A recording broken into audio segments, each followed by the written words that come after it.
Hello, welcome back to my kitchen. So tonight we're going to make some black bean burgers. This is again one of the simplest things that you can do. And I would like to introduce my co-chef over here who is having his little snack. He's eating some beans, some black beans, which are high in fiber and very good for the little ones. So part of what I like doing is helping to introduce healthy habits into our kids, into the pediatric population, as well as into ourselves. So it just kind of shows that if you start them out at this age, they love it. So he's eating some strawberries, blueberries, and black beans. But we are going to make black bean burgers. So what I've done is I have put just a can of black beans, the big can of black beans in here. And this is a pastry cutter. So I do this to mash up the beans. It is the easiest thing that I have found for mashing up the beans. I've tried everything. I've tried the back of a spoon, I've tried a fork, I've tried everything. But I found this is the best thing to do so that it gives us a nice consistency that sticks together with the beans. And I've tried also using refried beans, so if you've gotten that idea, I don't really recommend it. It didn't work out so well. The refried beans are really kind of runny and it keeps the burgers from actually sticking together. So trust me, don't make that mistake. So this makes it almost like you're patting out hamburger, but without all of the saturated fats and without the hormones that are in them.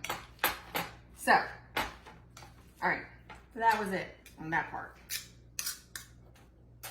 Yes, I'm making a mess, that's what I do. So you can see how this is. It's kind of like, looks like a big clump. So that's our base. And now we're gonna take salsa.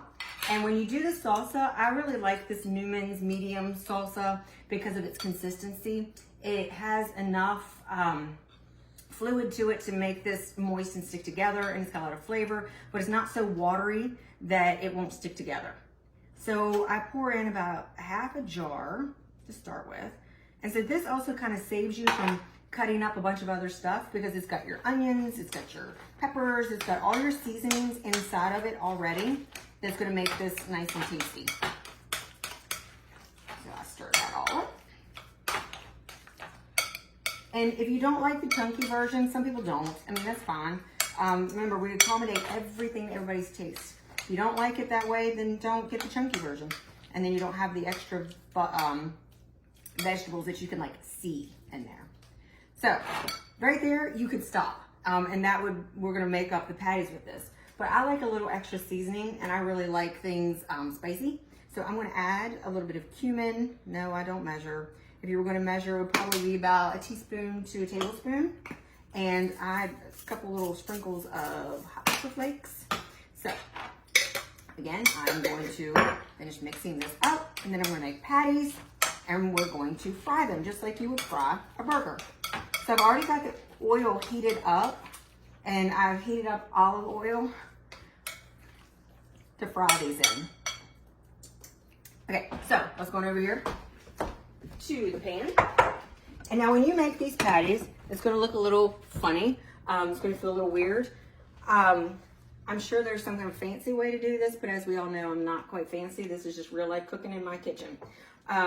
So I want you to see the consistency. So I just kind of like drop it in my hand and I'm gonna get real messy until I see the way that I want it and kind of pat it down like so.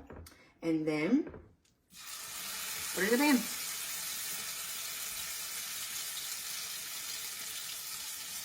And this makes about 4, maybe, it can make 5 if I really stretched it, but it makes 4 of them. And so what I do is I fry them on that medium heat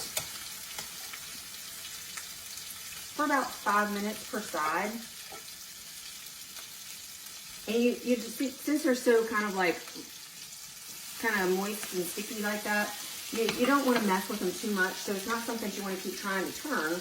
And it's not anything, you know, when you're drawing a burger that's made with meat, you got to make sure the center's cooked so that you don't get, you know, sick from eating it raw. With this, that's not really the case. You just want to make sure that it's cooked enough that the consistency is right. Wait a good 5 minutes per side. Yes, 5 minutes per side. Thank you. And it'll get crispy on the edges. So I don't know if you've ever made things like potato cakes, but they're really good. But it'll get like a crispy outside on it, and that's when you can flip it. So medium heat, about 5 minutes, and then you have a perfect burger. So I also will serve like cilantro on the side of this. If you like a little cilantro, you could have mixed it in there. Slice up some avocado, some tomato slices. You can put whatever kind of garnish on the side of it that you like. I've done it with a salad and just put it alongside of my salad. But when you taste these, you will be addicted. You will not miss a hamburger. You'll like doing the black bean burgers. And so I'm not going to make you guys wait for the whole 10 minutes while this cooks, but I will put up a picture of what it looks like when it is finished. So if you have any questions, let me know. You can follow us on our Facebook page where you're obviously on this right now to see our next recipes. You can go to our website and find some of our past recipes. And we have a newsletter on there that you could sign up for also if you don't want to miss any of the recipes. So that's all for tonight. Thank you.